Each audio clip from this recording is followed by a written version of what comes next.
Good evening, everyone. Welcome to this regularly scheduled Springersbury Township Board of Supervisors meeting. Our first item will be a pledge to the flag. Please join me.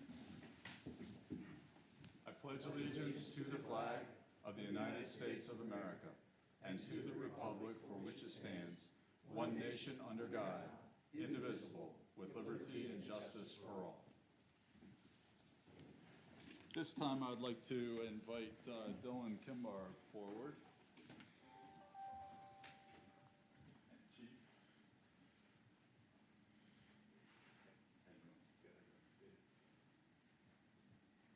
Supposed to make sure this is on. Yep. If you could stand here. And if you could raise your right hand. I state your name. I, Dylan Kimbar, Do solemnly swear do solemnly swear that I will support, obey, and defend that I will support, obey, and defend the Constitution of the United States of America, the Constitution of the United States of America, the Constitution of this Commonwealth, the Constitution of this Commonwealth, and ordinances of Springersbury Township, and ordinances of Springersbury Township, and that I will discharge the duties and that I will discharge the duties of my office with fidelity. of my office with fidelity. I pledge to obey and enforce the law I pledge to obey and enforce the law without discrimination without discrimination under federal, state, or local laws. under federal, state, or local laws. Congratulations. Thank you. Chief? So, step this way a little bit. There we go. So, first of all, I want to welcome you to the Springersbury Township family and remind you that here at the Springersbury Township Police Department, we take the commitment to our community very seriously. It's our belief that we're only temporary stewards of the township. So, citizens who are bestowed this profession through community trust in our mission, that's how we get the actual badge. This trust is fragile and it has to be protected, all right? So what I'm going to do is I'm going to present you with a reminder of that the power of the oath that you just took, but I'm going to read it here to everybody first. It's called the Springersbury Badge. It says, "My lawful appointment and my oath give life and significance to this badge. It is not something that can be earned, it is bestowed. It is a symbol of power and authority granted by law through public trust. It transforms carefully selected community members into guardians whose mandate is to honorably serve and vigilantly protect their communities.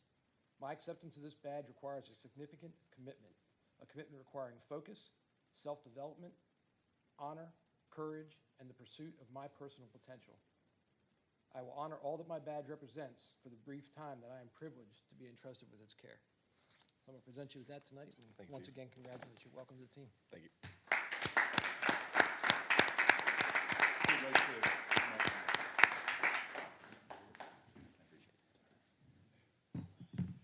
Welcome aboard. Thank you. Welcome too. Thank you.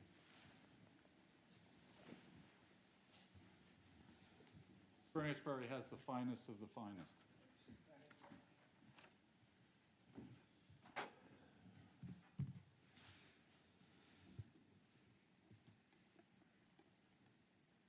So there have been no executive sessions since our last meeting. At this point, I would like to open up the floor to any citizen comments. Are there any citizens in attendance? All right. Seeing none, we will move on to engineering reports. Diana, environmental engineering. Good evening, gentlemen. I have nothing to add or change on our report. If you have any questions, I'd be happy to answer. Questions? No? No. Thank you. John, civil engineering. I don't have anything to add to my report. If you have any questions, I'd be happy to address them.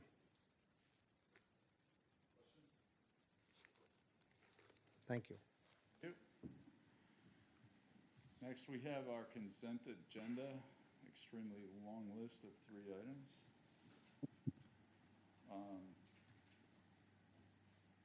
I would like to just make one comment. I don't know if it was that I never saw it before, but in the minutes this time it says that there were no proposed executive sessions, or there would not be an executive session that evening. I think what I said was that there had been none since the last meeting.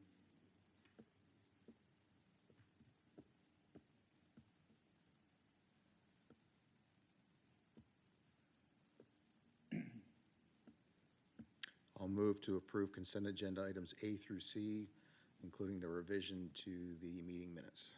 Second. Motion and a second, all in favor? Aye.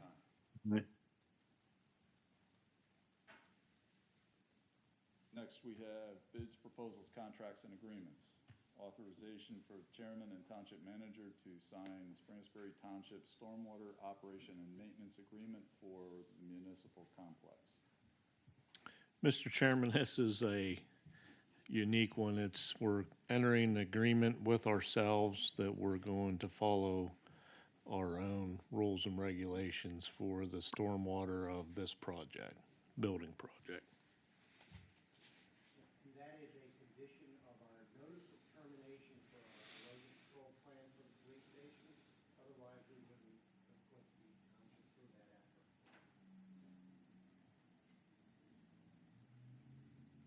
Typically, we're entering into this agreement with a developer. We just happen to be the developer in this case. In your professional opinion, is a developer a good citizen of the township? Yes. Okay.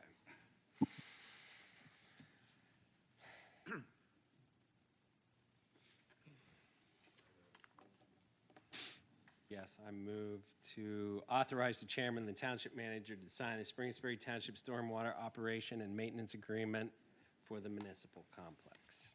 Second. Motion and a second, all in favor? Aye.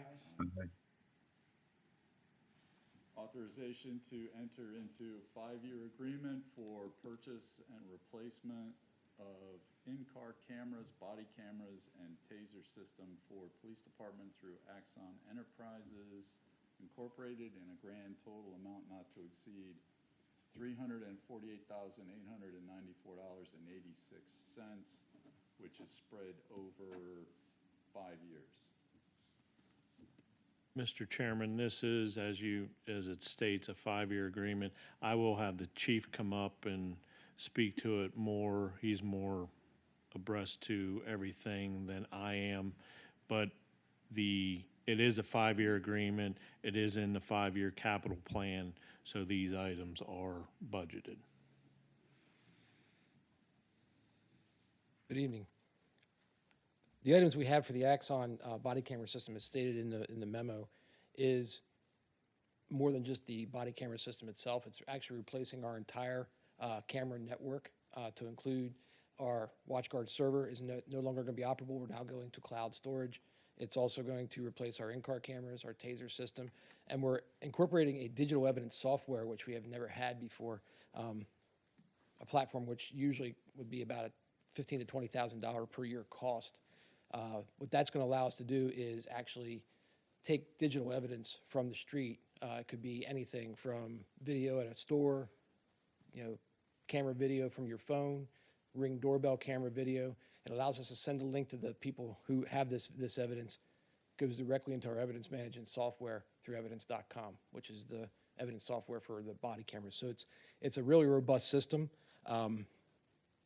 We're looking to spread it out, the cost over a 5-year period. At the end of that 5 years, we will own the system with the option of opting back into another 5 years or just going with that system. During this time frame, there is a 5-year warranty on all equipment. So if anything goes bad, it's automatically replaced. We just send it back. There's also, for the body cameras, there's going to be 2 replacements of technology. So in the year 2026 and the year 2028, they'll refurbish our entire body camera system. We'll have brand new cameras at the end of the term. The same goes for the in-car cameras. They'll be refurbished one time throughout the system.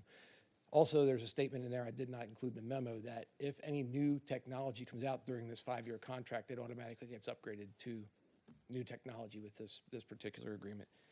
Feel this agreement is, one of the things this agreement does is it keeps us from going into a situation that we're in now, where we'll have something that's a constant replacement. We don't have to spend any money, don't have any repair and maintenance. It's under warranty, and it's going to keep us from having this same situation come up, 5 years from now.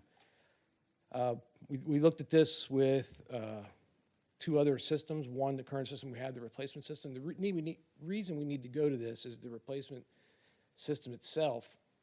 We had it scheduled that we would replace the body cameras by attrition. $7,000 a year in the budget to replace body cameras as we go through. That's no longer going to be required because of this.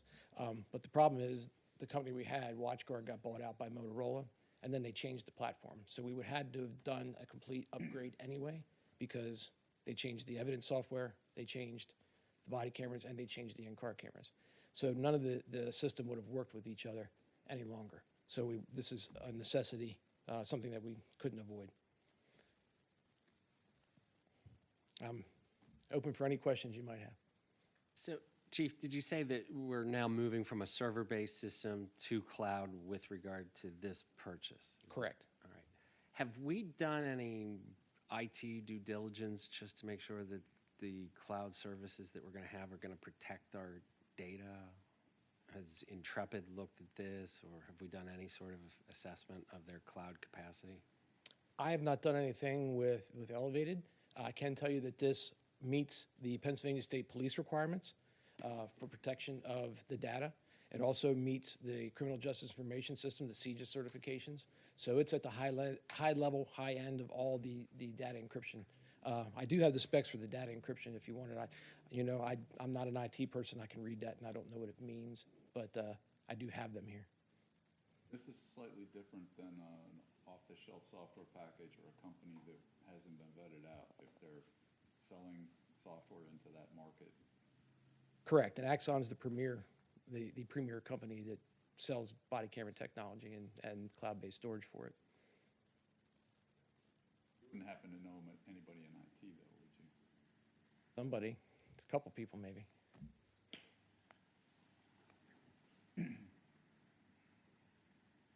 Have you evaluated it? I haven't. Okay. So there are some things that we evaluate more rigorously at work than others.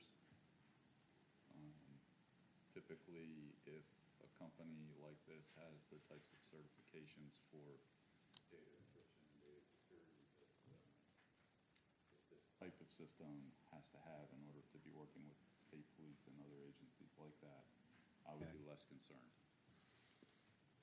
And I can tell you, we did vet through the state police, that we're required to, by state law, to vet through the state police any body camera or storage solution that we have. We have already done that, and the state police did give us that approval.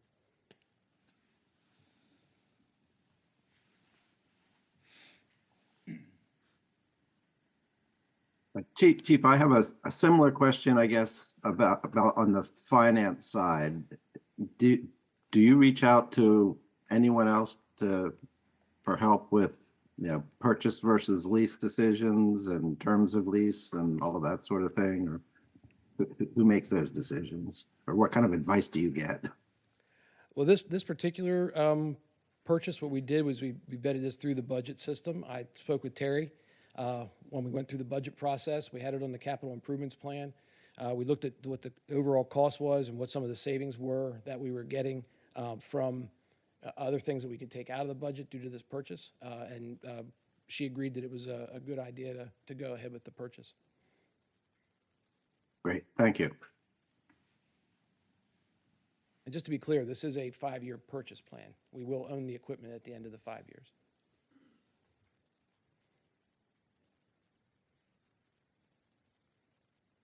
And those annual installments or whatever they are on the payment stream are locked. They're not going to change. Correct.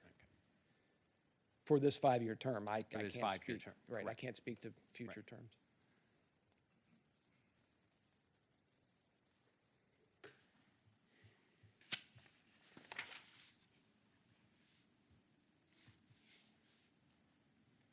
Any other questions for the chief?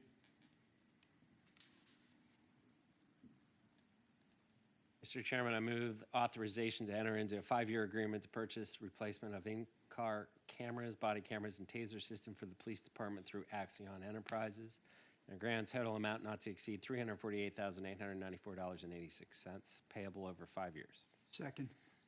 I have a motion and a second. All in favor? Aye. Aye. Thank you, gentlemen. Thank you. next, subdivisions and land development.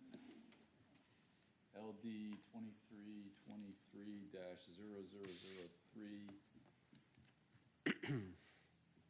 Molimo LLC, 1410 Eden Road, expansion of parking lot and testing area.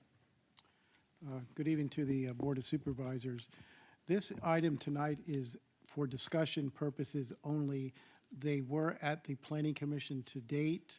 However, within the confines of that meeting, they did request that the Planning Commission make a recommendation to the Board of Supervisors on the 3 requested waivers that you have in the plan summary. And then they subsequently asked if they could come to the board to speak to those waiver requests or modifications and get feedback from the board so they can decide how they want to move forward. I did provide you some recommendations from myself in regard to those 3 waiver requests. We do have the consultant here tonight, Neil Metzger, with Site Design Concepts, and we also have, I believe, the president of the company, Malamo, Rich Bisco, to speak to the waiver requests that they're asking for. We do have the plan electronically. We also have a aerial photograph that Mr. Metzger had asked to have available for this meeting tonight, and that's also available to place on the screen as well. So with that said, I'm going to turn it over to Mr. Metzger from Site Design Concepts representing the project. Good evening, Board. Neil Metzger, Site Design Concepts, project manager for that company. Yeah, I'm here with Rich Bisco. Molimo LLC would like to expand the parking lot and their outside test area at their facility that they've been operating, I think, about since 2015 there at 1410 Eden Road, the old 84 lumber site. And we've kind of halted the design and permitting process because there's 3 waivers that could have considerable cost ramifications and even permitting ramifications for the project. And we would like to, we would prefer to have an action on those waivers, but at least get some kind of feedback at a minimum as to whether or not those waivers would be granted with a modification. One sidewalks, the other one streetlights that kind of go hand in hand. The Planning Commission discussion and their ultimate recommendation of approval of those waivers was subject to us, which we're willing to do, to place a note on the plans that would require the sidewalks and or streetlights to be installed within 6 months of notification by the township. That would be part of the recorded plan. It's our opinion, the site sits down, I'm assuming everybody's familiar with the 84 lumber site. It sits down kind of below Route 30 by about 25 feet. It sits down below Eden Road and that little, I guess, one-way connection road. It sits down below that. That varies from like 4 feet at the north end to about 15 feet at the south end. So it sits well below the road. Construction of the sidewalks would be more costly than would be typical because we would have to fill along at least the northern half of Eden Road, placing fill materials in the floodplain. So in terms of design, there's numerous aspects that we feel it's prudent to go ahead and get feedback on that because the amount of disturbance, the impervious area, if we have to construct sidewalks, obviously is impacted, as well as the cost, which obviously Molimo would want to look at the total cost of the projects and their, I guess, their long-term expectations and plan here for this particular site. So the sidewalk waiver request is basically due to the fact that we feel that this short little section of sidewalk, which would be, is that working? Is it the top one? Oh. Well. All right. Am I pushing the wrong button? What's that now? All right, there we go. But, so the sidewalks, obviously, there's no sidewalks on Route 30, And actually, this whole thing, can you maximize that to fit in the whole screen? Randall? But yeah, currently, there's no sidewalks anywhere along the south side. There's really no sidewalks here along the north side. When the post facility was constructed, there is a sidewalk that runs, I believe, out to about here. And we just feel that the need for a sidewalk along our frontage here with the unique topographical setting and the costs associated with it because it's in a roadway fill section for that part of Eden Road, and the fact that there's really virtually no probability that it would be constructed north based on the fact there's two basins as you progress north, and the road obviously there's a stretch of the road where it's right up tight against the railroad right away. And that whole road section is in a fill. There's actually guide rail. Oh, man. Whoops. All right. Guide rail runs from here the whole way up to there along the west side of Eden Road. The street lights obviously would be that if there's no sidewalks there, we don't feel that it would make sense to put street lights along the west side of Eden Road there. Now, I believe that the post site does have the sidewalks. They do not have streetlights along that side. And then the other waiver request is from landscaping and the streetscape buffer, which is number 2, I believe, that's required. Along Route 30, actually, when I was driving by it heading west the other week, actually, I couldn't even see the bottom of the building when you look down towards the building, so that any landscaping that would be placed at the base of the hill in accordance with the township requirements really would not do what it's intended to do. So we just feel that the unique site and the situation and where it's located, it seems like an unnecessary expense, and it's really not going to benefit anybody. Now, sidewalks down the road at some point in the future and the street lights, there may be a need for those particular items, and obviously there would be a legal mechanism for the township to require the installation of both of those items should there be a need to provide that pedestrian connection and the lighting associated with that.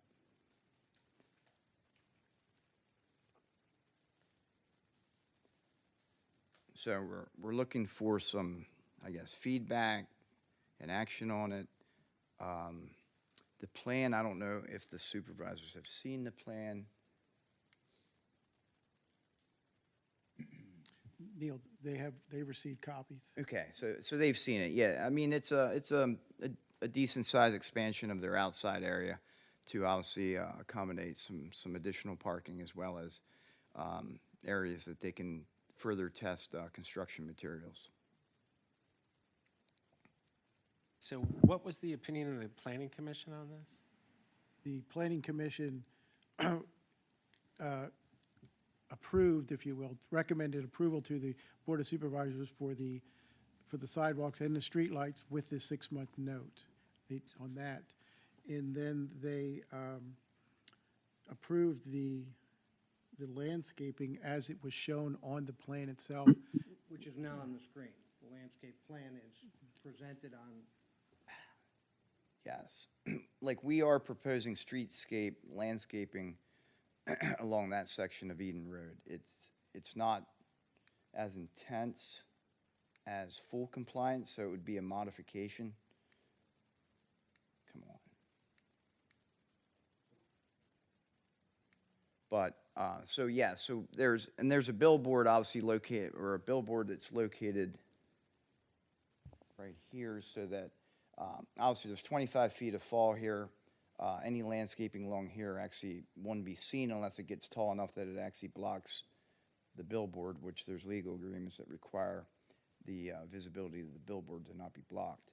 But once we proceed beyond the billboard, we are providing, we think, a decent amount of landscaping that will actually soften and make that view from Eden Road a lot better than it currently is.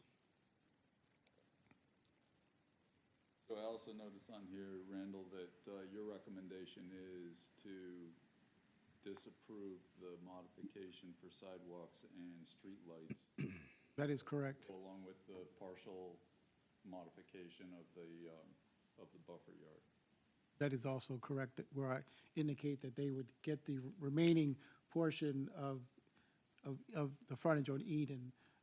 They did stop, it appears, about 150 feet or so prior to before you get to the edge where would be the Route 30 area that they front.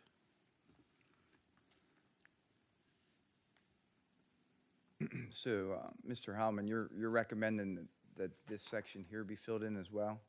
That is correct.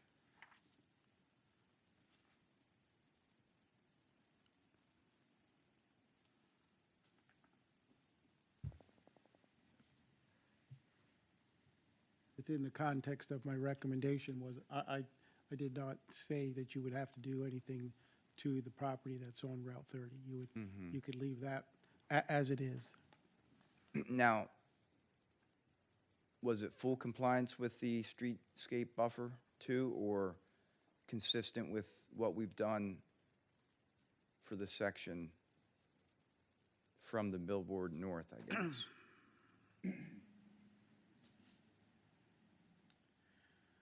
I say the applicant should provide the buffer yard number 2 requirements for the entirety. So you are correct now that I recall that this is, what you have there is modified from the yard 2 requirements. My recommendation, I think, could be slightly changed to say, in keeping with what you have proposed up to that point. In terms of the intensity, it's Correct.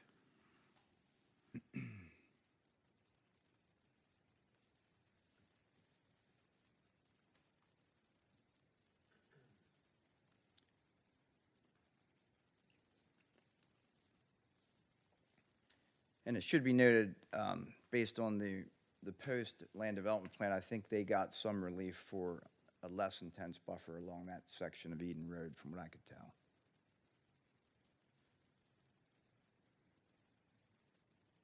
When I visited the site, and as well as seeing the post, I thought they did have a nice landscaping along the sidewalk for the post property.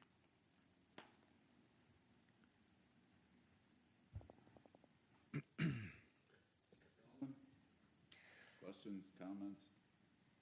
So this, let me get my bearings, for lack of a better term, your existing accessory structure, which is fenced in, it's north of the existing building to the right here. Let me back up. Is there a great map that shows us where the sidewalks are on this plan? Which plan sheet shows the sidewalks?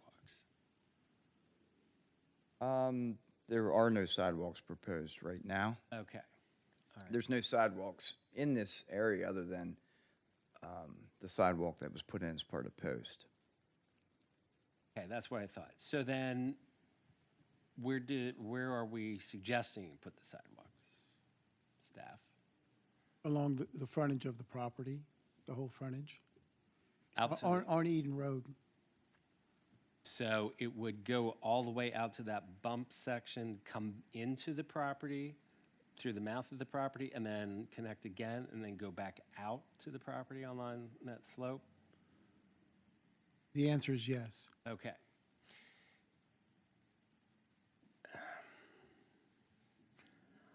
So the original point of my question is the accessory structure. I see on the street view of this property that it's fenced in. It looks like that there could be a little bit of, you want to try to maintain security, and that might, is that where the testing, and is there any hazard to any pedestrians near that section of the property, I guess is what I'm getting at. Well, it's entirely fenced in. Yes. I would suggest because it's fenced in, unless they enter the fenced-in area, there would not be, there's not a hazard to a pedestrian? If that answers your question? Yes, it does. And the fence will be expanded from the current to basically encompass the entire outside testing area.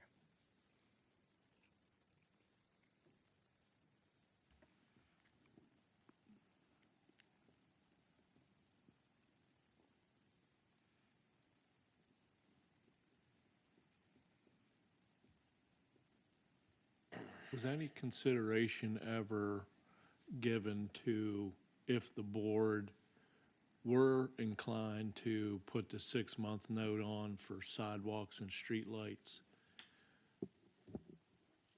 At the time that would be called, would the installed landscaping be in the way of construction of the sidewalk and streetlights?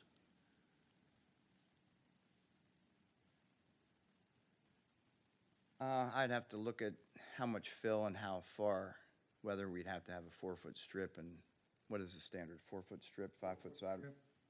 5-foot sidewalk. Sidewalk side. 5-foot sidewalk, So yeah. it's essentially 5 foot from the face of curb to the sidewalk, so it's about 10 feet. So I'd have to, my estimation, looking at it, it's gonna push the base of the embankment about 8 to 10 feet.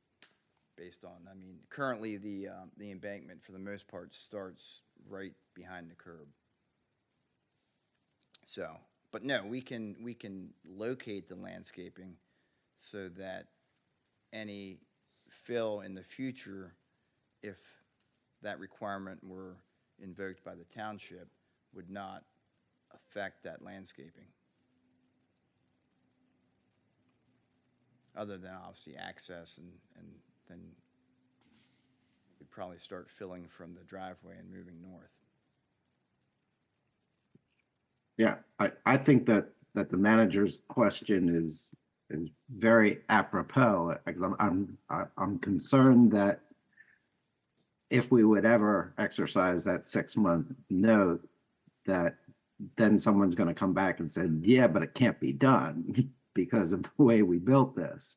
I think we need to have some kind of an idea of if we're going to do that, where will it be, and is what you're doing, what you want to do now, designed in such a way that that can be accomplished.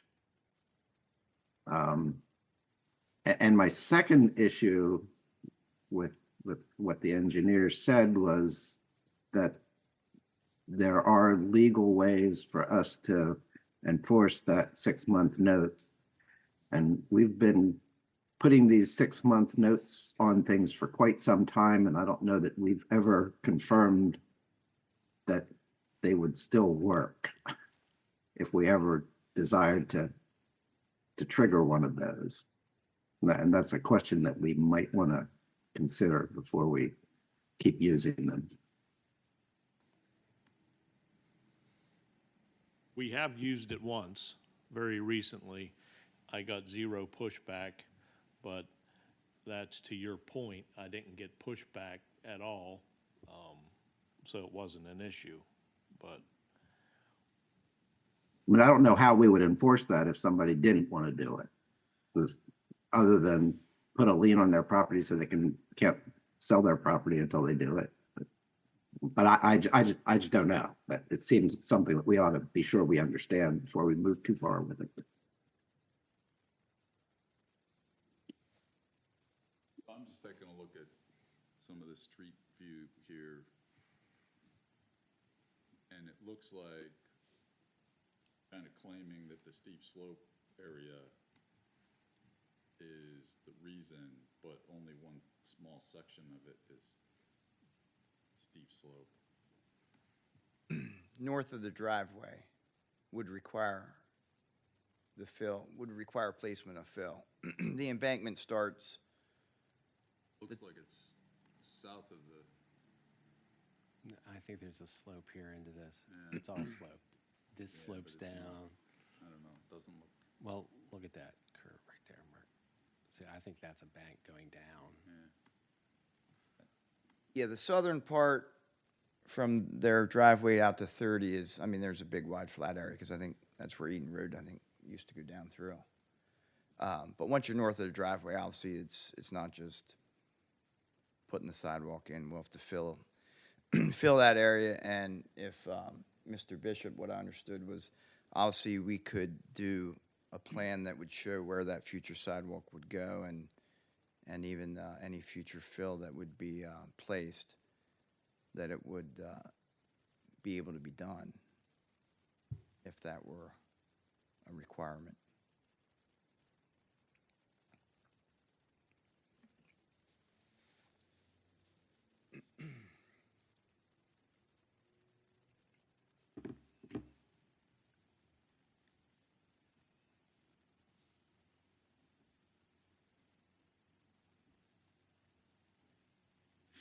So how does the staff get the mail at the mailbox out there on Eden Road? The mailbox is located at the entrance of the gate, which is in the driveway. So they walk across the parking lot and up the driveway, and that's where the mailbox is.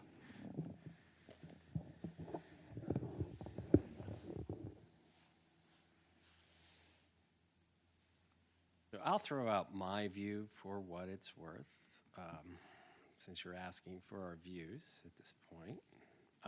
We've got a planning commission that does have a recommendation. However, I personally see the reality that there's a sidewalk right across the street. Yes, it would make sense to extend the sidewalk from 30 and all along the frontage of this property. I do recognize that I think that there is a slope issue here. And I also recognize the nature of this property, particularly on the north side with that accessory structure, that they probably want to keep pedestrians away. But nevertheless, is there an opportunity or a design? And that's kind of why I was hoping to see at least something of a design to get sidewalks so you can have some pedestrian connection from this property. And yes, I'm going to say across the street and connect to the network that is already existing at Post. Or at least some sort of maybe innovation of some sort of sidewalks from the property on the north side to connect to the Post network. That's my view. What's the township feel about mid-block, non-signalized pedestrian crossings? In terms of whether, I mean, obviously that would be a township decision as well. Yep. Not highly desirable. Have a mid-block crosswalk, they happen, but it's not highly desirable. And this is For going over safety 4 reasons. lanes. I guess the question would be, doing one that actually has a defined crosswalk, or having people just walk across the road there, and it's okay because there's no sidewalk on your side. I mean, which is better? If I could jump in on that for a couple things. One is the planning commission talked about, we were in 2 planning commission meetings. They talked about this particularly extensively, actually. I do want to say that the planning commission, the planning commission that we sat here, they recommended to allow for the waiver. They talked about mid-road crosswalk, mid-block crosswalk. Non-signalized. That opportunity was entertained because a similar discussion was had. And then they went quickly down the road of the safety aspect of it and then nixed it. They at one time were going to suggest that recommendation along with waiving the sidewalks with the 6-month note. And then they talked about it and they said, you know what, from a safety standpoint, we really don't want that. Again, if there are sidewalks there, if there are personnel that's going to come from the building, they are still going to walk across the street because there's not enough sidewalk to do anything. You're either going to walk to 30, which nobody's going to do because that's a high traffic, sort of dangerous area, or you're going to walk north, which is, I don't exactly know what it is, but 1/8 of a mile or so. And so if there's going to be any walking going on, I mean, you're going to be crossing the street. And again, that was a conversation that was happened at the planning commission meeting. And so I just wanted to let you guys all kind of have the benefit of that discussion.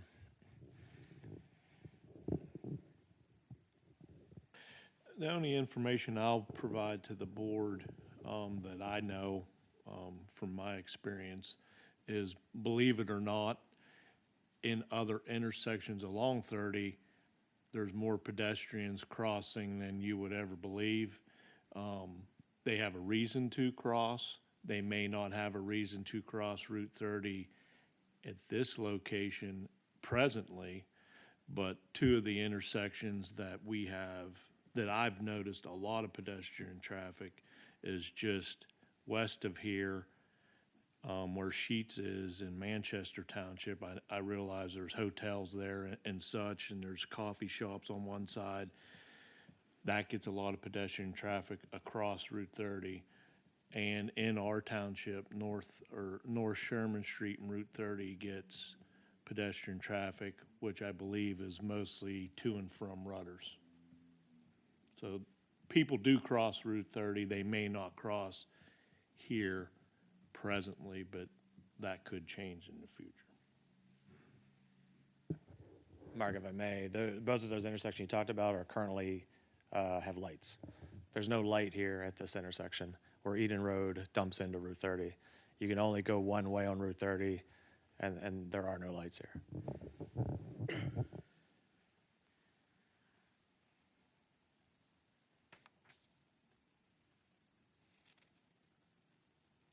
I see further down Eden Road that it bends around the curve and it comes to a curb cut and there's a access road. Is that on your property or is that? I think I know what you're talking about. It's Sandbank Hill. I don't think it. Access road, I think, to get into.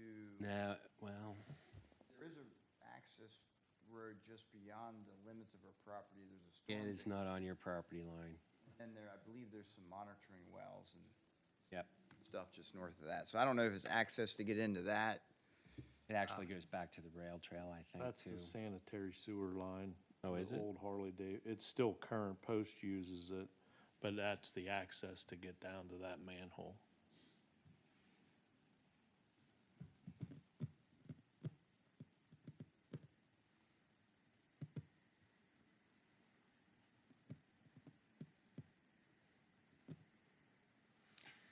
Well,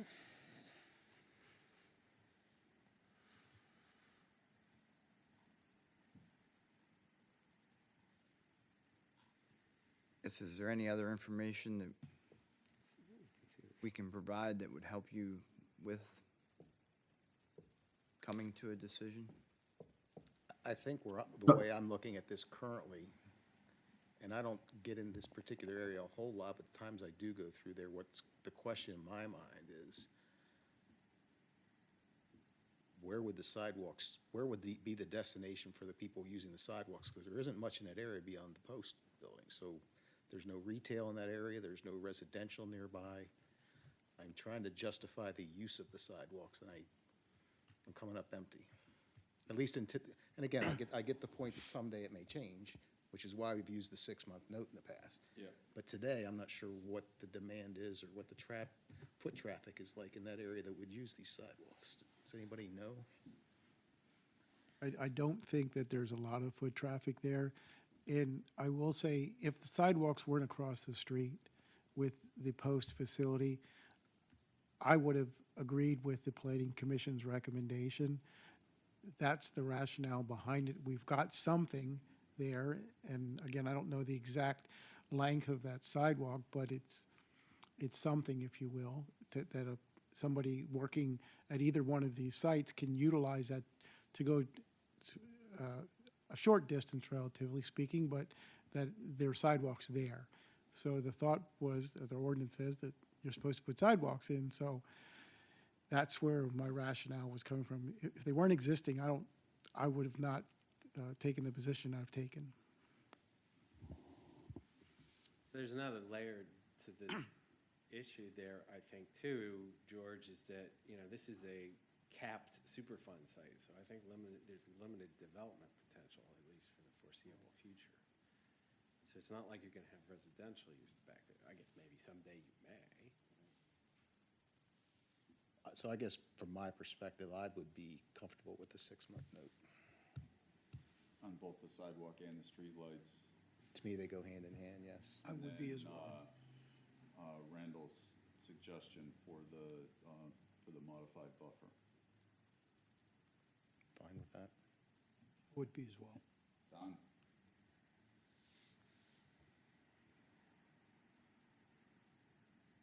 I'm unclear exactly.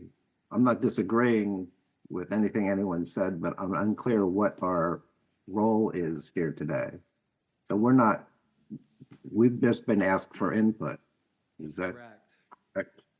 If I could, We need to do any more than, if I could answer that, if I may, real quick, is we really came to the meeting ideally hoping that you could actually take action because we need to invest a significant amount of dollars to go to the next step because, as you all know, this is a floodplain, and it involves engaging SDC to do some work to make sure that we can satisfy the floodplain requirements as well as requiring the storm runoff. We kind of got to the point where we realized that it's potential that the township may require us to put significant dollars into something that really rationally doesn't make a whole lot of sense with regard to the sidewalk, much like George was saying. And so what we're trying to do is just make sure that we're not going to throw money into something that we come back when we do formal approval and at that point in time we hear, no, we're going to make you do sidewalks, we're going to make you do full landscaping across the entire property, et cetera, et cetera. Because at that point in time, we likely wouldn't move forward with the project. And so that was the intent. When we got on the agenda, we did have a formal recommendation for the Planning Commission. We had hoped to come here today with the intent of getting a formal motion from the board that says, as long as, basically it says, as long as you achieve all of the other requirements of the land development plan, we are not going to require you to put the sidewalks in except for the 6-month notice, and we're going to adopt the landscaping plan as shown, which then will allow us to go ahead and move forward because we believe we can then make the investment as necessary. So in an ideal world, we would actually have action. Prior to the meeting, Randall had suggested that there may not be actual action at the meeting. It might just be input, and that's where we are today. And I made the decision to put it on the agenda as discussion only, since the board wasn't going to look at the entire plan entirely. So instead of piecemealing it, I decided that this would be discussion only, and that's how it was advertised, as discussion. This plan will go back to the Planning Commission as they still have items that they need to address. So there has not been a formal recommendation for the plan in totality from the Planning Commission to date.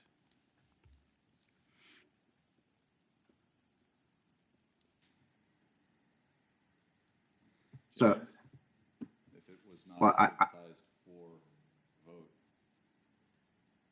If it was advertised for discussion, what's the process? That would be a change to the agenda, and I don't believe that you can vote on. need to use the microphone. There we go. Sorry, Don. Per the recent revisions to the Sunshine Act, I don't believe that you can modify the agenda to take an official action tonight. So that's one.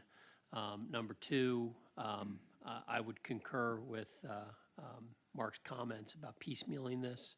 I think you would be better served by looking at the whole plan in its totality and keeping it as a discussion item for at least this evening.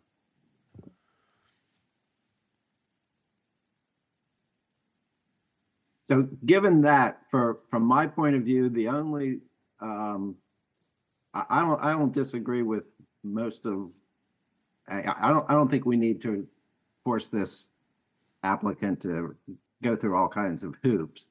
But I think if we are going to hang our hat on the 6-month note, the 6-month note, when we've used it, has usually been, okay, well, you're going to put sidewalks in. It's kind of obvious.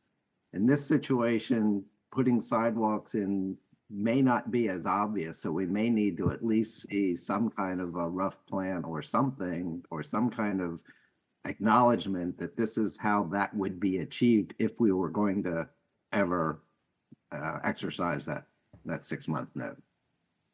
I agree with you, Don, on that point. That's kind of why I wanted to see, okay, well, what could sidewalk look like? I know what the ordinance will most likely suggest, but even that, we don't know definitely a sidewalk solution. I thought you were going somewhere else with your comments, Don. I thought you were going to say that if it's no likelihood that we'd be putting sidewalks in there, why bother going through the exercise at all? Well, I'll tell you the other thing. Without seeing the full plans and the way I'm looking at this right now, I don't really have a clue what they're doing. It's really hard for me to visualize the whole thing at this point. So, I might agree that the 6-month note doesn't make any sense, but I'm just saying if we are gonna hang our hat on the 6-month note, we ought to know what that means. So with my understanding of the legal position that we're in, and with what I've heard here from the board tonight, there's general agreement that it would be no more than putting the 6-month note for those two items and the modified buffer yard that Randall has suggested for the other modification. And I don't know that we can go much further right now. That's fair. I appreciate that, Mark. Given the fact we're not allowed to vote and such, I understand that. That's really the sentiment. We just needed to understand if we were here and the discussion led towards, no, we don't care, we want sidewalks in, that's what we're doing, then that would also give us the feel of the board. I just want to let you guys know real quick, because John suggested it, is that essentially all this is that because we are in a floodplain, it's my understanding, is because we're in a floodplain, we're not allowed to add, and John may correct me, we're not allowed to add any more impervious surface. So we put some gravel down for some expansion of our testing area, and we were fined by the township. It's a very relatively small gravel area, and we've received a very, strongly worded letter with lots of fines associated with it. And now we've been working with the township. They haven't executed those fines because they know we're trying to do this effort. So we said, hey, let's go to the township and let's say, look, allow us to use as much of this property as we can from a land development standpoint. We'll do the work necessary to do the engineering. We'll do the work to do the storm retention pond, et cetera. So really all we're doing is we're adding parking lot because we need to add more parking lot. And we just wanted the ability, and as we progress in our testing, that we can lay gravel down and do more testing outside if needed without running afoul of the township. That's really all this is. We're not coming to actually ask for more building yet or anything. In the future, we'd like to expand here. We'd like to stay here. The site is a nice site. That's ultimately our goal, but today, right now, is just really, we just want to be able to use the land we have without running afoul of the township rules.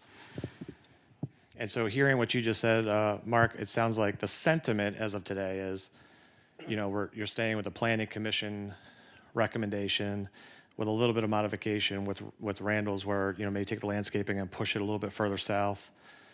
And we can certainly take that and agree with that and allow us to move forward to say, look, sounds like we're on the same boat. Let's get SDC to finish the project and we can come with a formal approval with the right process. Thank you. The only missing element to that, I don't disagree with the applicant's question, is I think what I'm hearing is you want to see where the sidewalk would be graded in, and it would be shown as a future sidewalk if required by the township. You want to see the location of that sidewalk. I think the earlier discussion was make sure it doesn't conflict with any of the landscaping, so that if at some point somebody did pull the trigger, that the sidewalk, the design of it is complete. I think that's what I heard from the board. I think I heard that from one. I think it would be very beneficial. I was going to make the There's same two. suggestion. Yeah, I just need to understand what that means. Like I don't have no idea. I might look at Neil and say, what does that mean? And he might look at me and say, well, that's like $50K of work. That's one thing. He might look at me and say, that's really not a whole lot, and we can make that happen. I mean, that's. So I am one of five here, and I am more inclined to see what John is saying, a plan where the sidewalk would be in a 6-month note, but I'm also open to something more practical, given the site. I don't think you need to run out the 30 in my mind, but also I don't know what ramifications are on what the costs are or something, but I'd like to see some sort of pragmatic sidewalk. This would be like an exhibit plan that would Right, show, yeah, it's not part of the formal set, and it sounded like, in the end, there may be a decision that, no sidewalks are needed, and we actually don't envision ever invoking, the 6-month note may or may not be part of it, so. But no, I think an exhibit plan showing what potentially could be done from a sidewalk standpoint that would maybe make sense, we can do that, and it won't be $50K. $49.95. Great, but yeah. would that still be something that would be recorded with the plan? If it's an exhibit plan, typically it would not be. I'll just say, if the board requires that the six-month note be placed as part of the plan, then I think that design would be, I'm sorry, I don't mean not to speak into the microphone. If the board decides that a six-month note should be on the plan, then I think that exhibit should be part of the, how to build the sidewalk.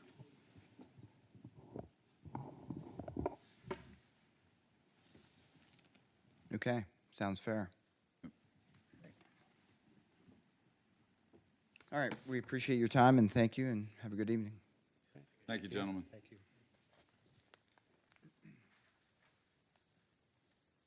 Communication from supervisors. Anybody have anything? Actually, I have two items tonight, Mr. Chairman. Wow.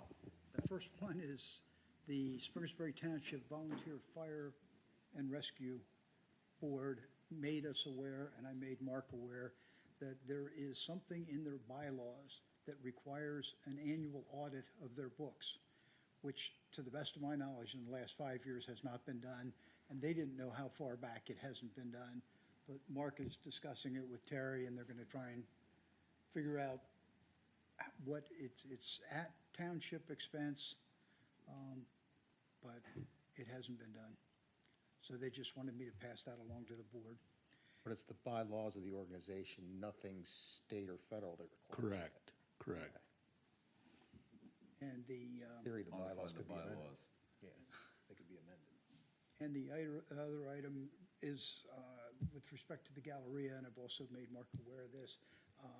It occurred to me at long last that I've got a very good friend that I've had for 30 years that works for CBL and actually had the mall as his responsibility. He's got 6 malls now. Unfortunately, he doesn't have the Galleria anymore. But Jimmy Schmid is his name, and Jimmy and I have gone back long time together. And I talked to him about the situation. He shared something with me that I probably should not make public today regarding their bankruptcy. But what he did say is that they know it's a challenge. They're dying to work with us. He introduced me to Lewis Hilton, who I believe you guys met with about a year ago or so. And Lewis was just as pleasant could be. I told him we were going through the comprehensive plan update. It would involve zoning. We were trying to make things as easy for them, to be as flexible as they could be. I asked him if they had any plans at the moment for residential for them, and they do not. So he said, I asked him if they had heard from the residential developer that was on the Bonton parcel to the north of the Bonton, and he said he didn't, but one of his associates did, but hasn't heard anything in the last 6 or 8 months. So I think maybe that's something Randall could check back with the developer to see if they're still actively pursuing I certainly will be happy to do that. the apartments on the Bonton parcel. He seemed to think that the most thing they were pushing for at the moment was a restaurant operation inside the mall, not on a pad, but inside the mall. But he did share one other thing with me. They are also the part owner of York Town Center to the south, where Staples and Dick's and yada, yada, yada. So anyway, the Christmas tree shop is vacant at present, and they're trying to get a grocery operator to go in there. And they're thinking if the grocery operator can't make that site work, maybe they could move them to the Galleria, and we could make that even more of a local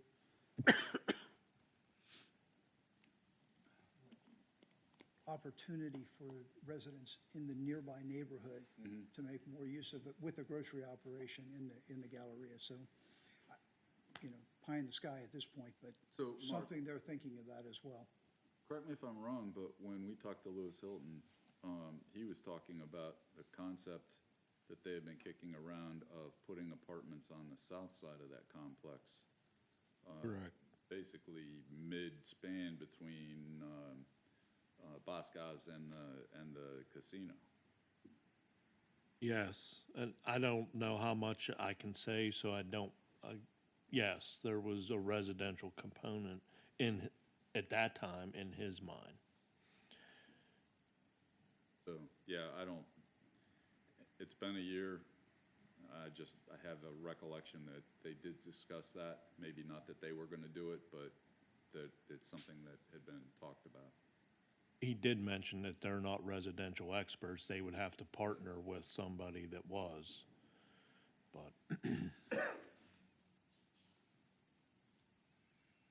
Anyway, just wanted to share that with you. I asked him when he might be back in York. He said he would love to get together with us. He didn't have it on his calendar at the moment, but as soon as he does, he will get back to us, and hopefully we can set up a meeting with him.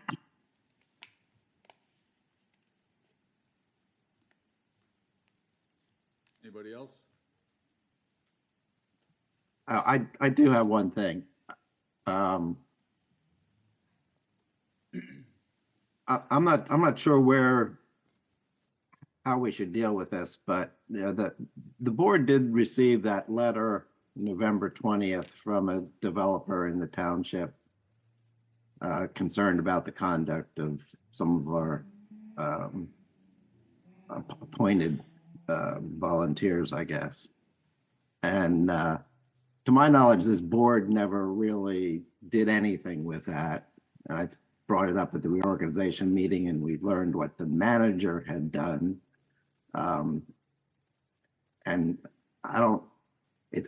I'm uncomfortable with the idea of the board ignoring it. And maybe I'm taking it too seriously, and I'm happy to drop it. But yeah, I think I think it's something that we have to at least pay some attention to. Don, am I thinking about a different issue? But I thought we got guidance from our solicitor at that time, which basically said we don't need to be involved in that. That was my understanding. Well, we got guidance. My understanding of the guidance from our solicitor was that the remedy that was requested was not appropriate. And the remedy that was requested was that we directed someone to recuse themselves.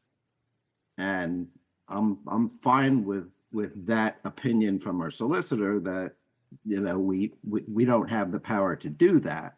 But I'm also cognizant that when we get, you know, a written description of conduct that, at least, you know, if it's true, I wouldn't approve of from any of our appointed planning commission, zoning board, anybody, that perhaps we would want to make sure we understood the situation. James, were you apprised of this situation at all? I was to a degree. It's a political process, not necessarily something that you can implement by policy. So I can't hear, sorry.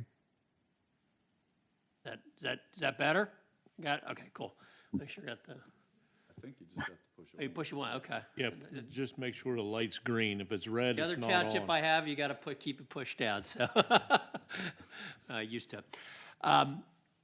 It's a political process, and it is a volunteer position that you have there. It's incumbent upon the actual volunteer to recuse themselves. I don't know of any mechanism that you can enforce them to recuse themselves. So I'm supportive of what Attorney Roush had provided to you in that situation. So my recommendation is you keep it in mind, and as you go through your next process of vetting for the Planning Commission, you keep it in mind, and that's the end of it, in my view.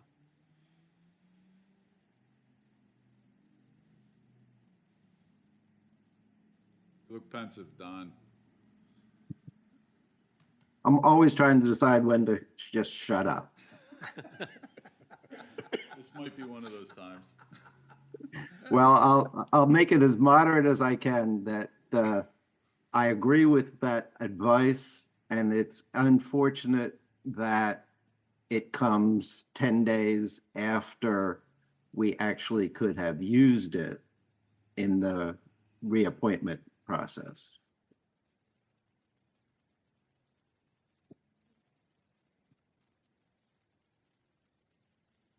Noted. Done.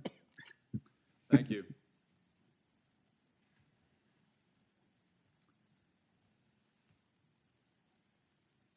Solicitor's report. Anything, James? Nothing to report. I will have a report for you for the next meeting. Manager's report, Mark? I don't have anything to add to my written report. Oh, I have a question for Mark. I guess this was in your report. There's the discussion about the comp plan discussion that you're going to try to schedule for February.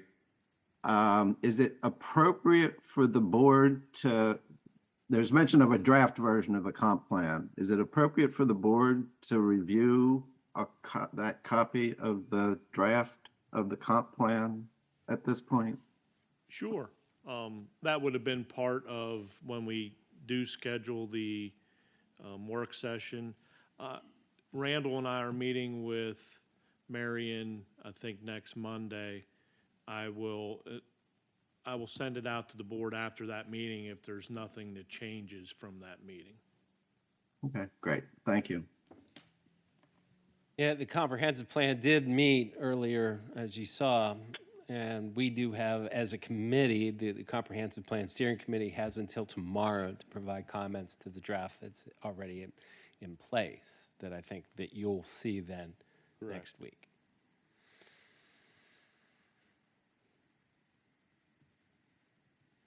It is quite lengthy. It is. Anything else? Then, No, sir. Ordinances and resolutions. Resolution number 2024-27, disposition of records. Mr. Chairman, this is a request to dispose of paper records that are now able to be disposed of. Move for the adoption of Resolution 2024-27 as presented. Second. Motion and a second. All in favor? Aye. Aye. Okay, next we have authorization for township manager to execute accessions and gift agreement with the Pennsylvania Historical and Museum Commission for camp security artifacts found in 2023, tabled last month, December 14.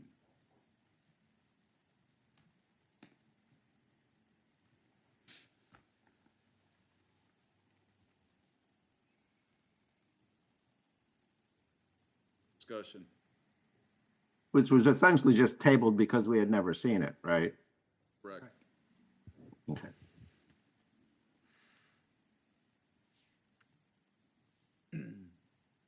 So I think one of the points of discussion last time is that the question was asked if there was any wording in that document that allowed us to request to display those artifacts here in Springettsbury. And I guess when I read through it, it has a big stamp in the middle of it, so it was kind of hard to read, Yeah, but hard.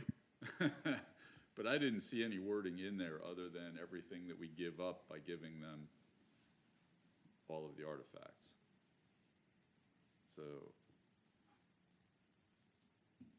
So it reads, I hereby unconditionally give, donate, bestow, and set over until the Commonwealth of Pennsylvania, the Historical Commission, property described on this paper appended to inventory to be used or disposed of by PHMC in their unrestricted discretion. So That's it. yeah, So at one level, I get it, you're turning over a historical artifact to the historical commission, but this gives us no recourse. We have no say in what happens to that, is my read of that. I mean, I don't see anything in there that says that we have the right to request anything back to display. It just, there's no mention of anything. However, and maybe we need to pursue this a little further, but can we negotiate a special arrangement with the Pennsylvania Historical and Museum Commission, other than just using their standard form? This looks like a form that is more designed to work with an individual than another municipal entity. Seems like that might be a question at least worth asking.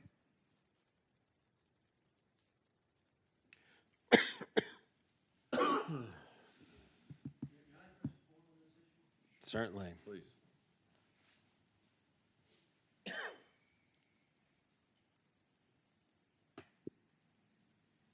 This is the standard agreement that the Historical Museum Commission issues to any archaeological project that's done anywhere in the state.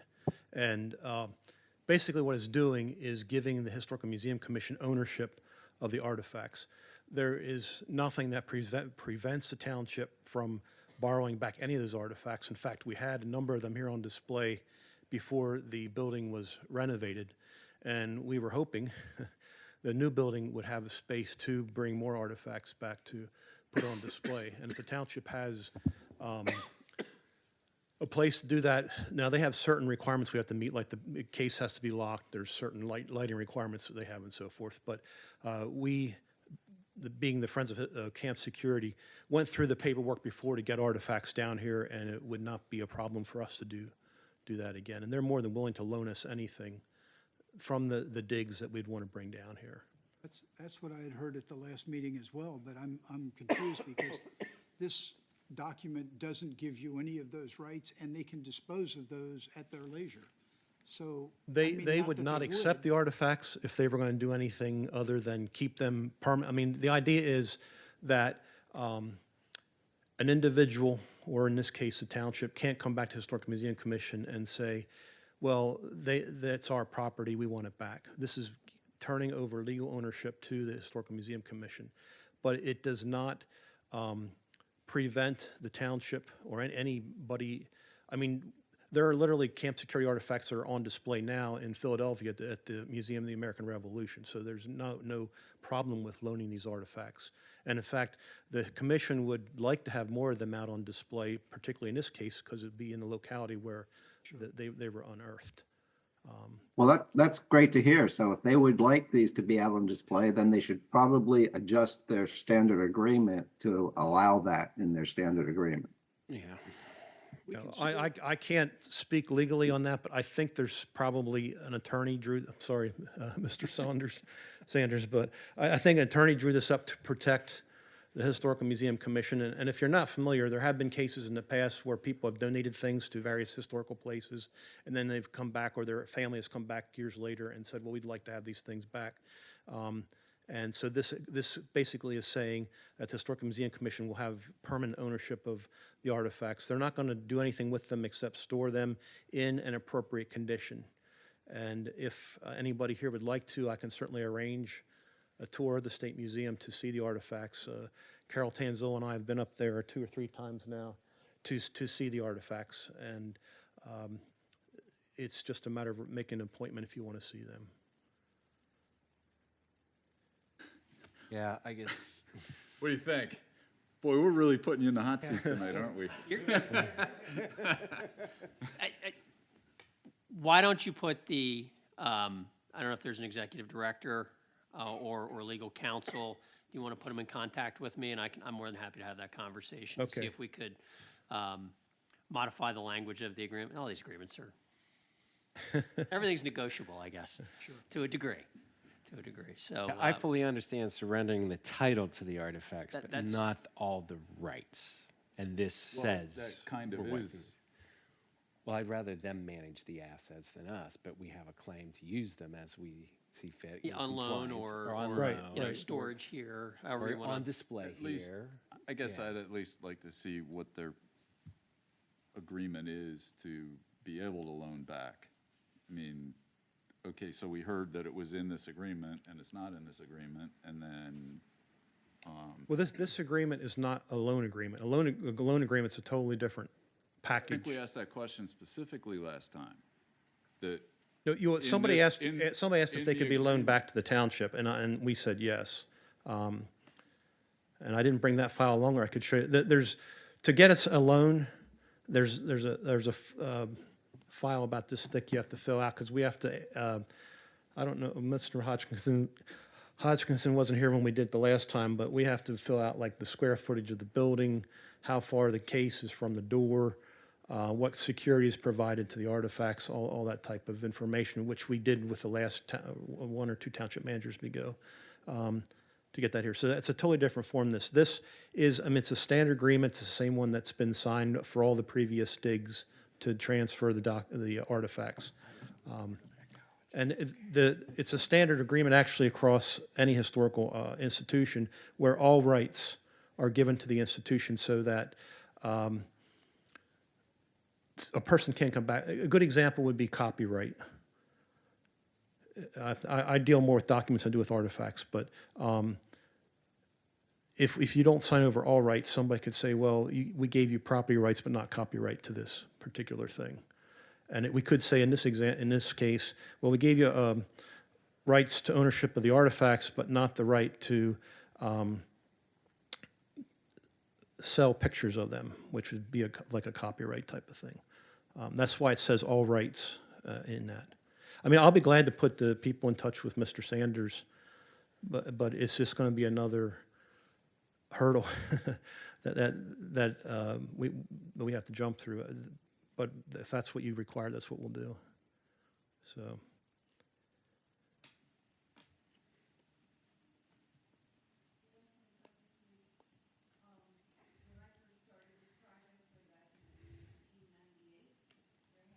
Can't hear anything. Come on up here, Carol. Feeling lucky. When I first started this project in 1998, I had originally been told that, there were 3,000 artifacts that had been found at Camp Indulgence, which is just above where Camp Security is. And that is what I had been saying. And I finally decided, well, maybe I should go see these artifacts. So I went up to the State Museum, and there were not 3,000. There were 15,000, including every straight pin that was found, every bone that was found, every button that was found. And quite frankly, the best safekeeping place for this is in the Historical Museum Commission. The fact that we were able to borrow things, even though we had to jump through hoops, it was accessible, and it's always been accessible to us. But they never threw out a straight pin, believe me. They were all in boxes and cabinets, and I was like a kid in a candy store going through, what's this and what's this? So it's secure. I think it's their standard way of doing things. The only thing that we don't have is the original Weeping Heart pin that somehow wound up at the Museum of the American Revolution. And I met the head of that facility, and what they did was they made us a copy that we could have. And I said, no, you get the copy. We get the original. And he just kind of, oh, well, it's on loan to us from the museum. So, we need our things to come back to this township to be seen, not elsewhere. Yeah. That's my feeling. But anyway, they don't throw anything out, believe me. But having more things come back here is what we're trying to ensure. Right. Yes, certainly. And as soon as we sign some generic agreement that doesn't give us any rights without knowing for certain that there are, we have a guaranteed other right, just because they've always done it in the past doesn't mean that the next director will agree with that. So we're just trying to ensure that, I think. I wonder too, and James, you may ask this of when you have that dialogue, how many municipalities are actually donating assets to the commission? And I think there might, maybe there's a standard municipal agreement for this very issue, or if not, maybe we need to craft one in our case. And donate it to them. You could always send them a bill. And I think the Weeping Heart Pin is in negotiation, right, Carol? Okay, so it's the desire of the board that I put the Historical Museum Commission in touch with Mr. Sanders, Yes. and he will discuss the agreement with them. Okay. All right. I will do that tomorrow. So, yeah, tomorrow's Friday, so they'll be in the office tomorrow. Thank you. Any other questions about that? Jonathan Stayer, Stayer. I didn't think I was going to speak tonight, so that's why I didn't sign him back there. Okay. Thank you.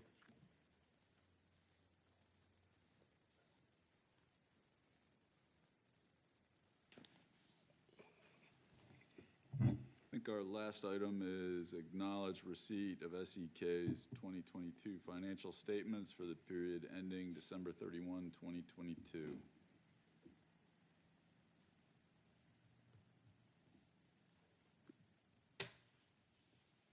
So moved? Second. Motion and a second, all in favor? Aye.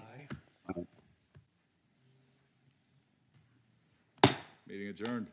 Thank you, everyone. They found that